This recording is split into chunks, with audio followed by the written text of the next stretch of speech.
The republic established by Ataturk was an ambitious project.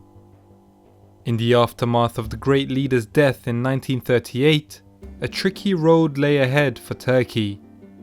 It had to manage its transition to a multi-party political system, whilst at the same time having to deal with the fact that the army viewed itself as the purveyor of Ataturk's vision and thereby would get involved in politics if they saw fit. On top of all this, Turkey had to grapple with social instability caused by socio-political violence between left-wing and right-wing groups.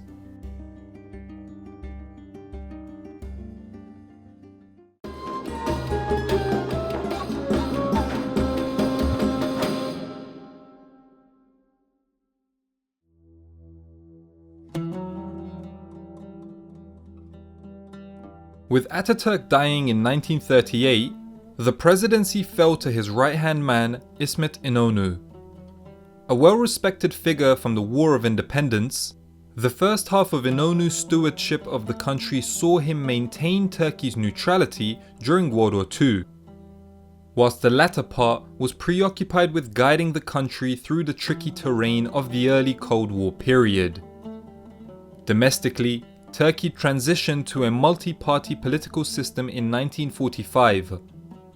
Hugely monumental, this development would prove to be a traumatic one.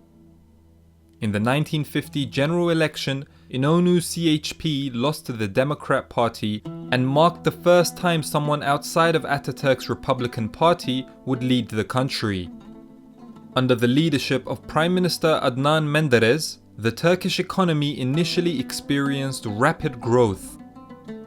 He also relaxed some of the restrictions placed on Islam in society, thereby winning him the adulation of a large segment of Turks.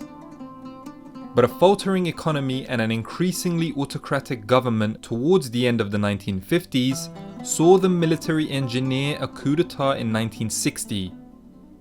Seen as the purveyors of Ataturk's vision for Turkey, the military would eventually return power to a civilian government the very next year, not before executing ex-Prime Minister Menderes.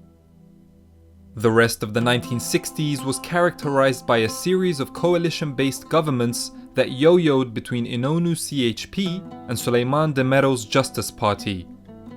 By 1971, instability in Turkish society had gotten to the point that the army once again felt compelled to intervene in light of the government's failure to resolve the issues.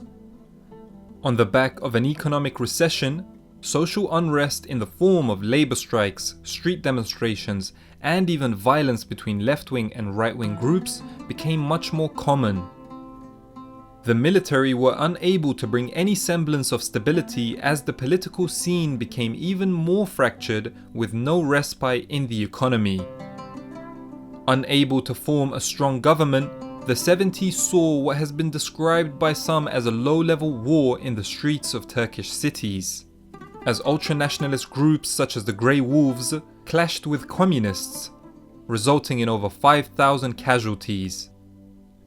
In the midst of all this internal strife, the military junta in Greece had attempted to annex Cyprus and thereby prompted the Turkish invasion of the contested island in 1974, leading to a de facto partition between Greek and Turkish Cypriots that's still in place to this day.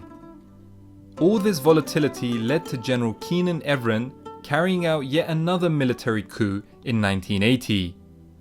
In the years ahead, the Kurdistan Workers' Party would initiate a deadly insurgency against the Turkish state that grew out of discontent amongst Turkey's sizable minority of Kurds, who had been victims to the political vision of Ataturk and his successors.